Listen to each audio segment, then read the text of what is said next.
السلام عليكم خوتي، تحياتي لكم. المهم هذه القطة عندها واحد المحبة خاصة عندي، ولكن توقع واحد المشكل. هو انه فاش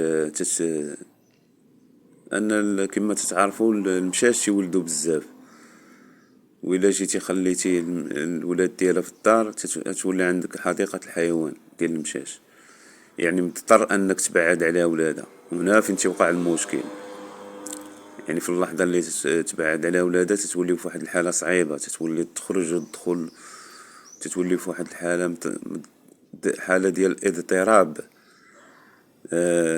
تتولي تقلب اي حاجة حركتيها، تتقلب تحت من السداري، تتقلب تحت من المواعن. يعني تتبقى تقلب بزاف، وانا ما تنبغيش نخسر ليها خاطر. علاش؟ لان هاد المشة غالبا ما تتفرقنيش فاش تنكون غادي خارج الخدمة، تتبعني حتى للباب. فاش تنكون راجع من الخدمة تلقى تتسناني. فاش تنكون في وسط الدار تلصق فيا ديما معايا. فاش تنتريني تتكون حدايا.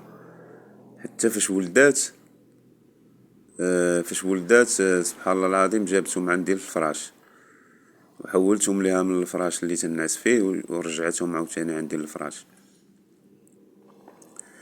لهذا غتكون ضروري، يعني اي واحد غتكون عنده هاد المكانة هادي في قلبه.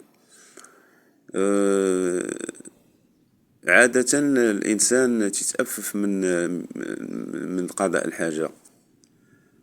هي من تدخل المرحاض أعزكم الله وتقضي الحاجة ديالها، تنغسل ليها بواحد، يعني بواحد المحبة، ما تنتأففش، ما تنقولش شي حاجة، يعني تتجينيش شي حاجة خايبة، كأنها شي حاجة زوينة، كأنها شي ميس، كأنها شي حاجة زوينة.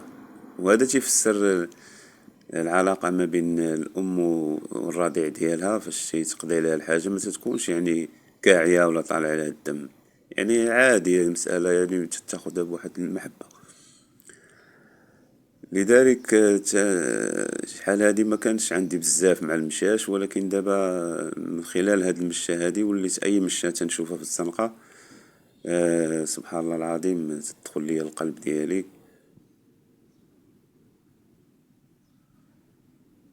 وسبحان الله.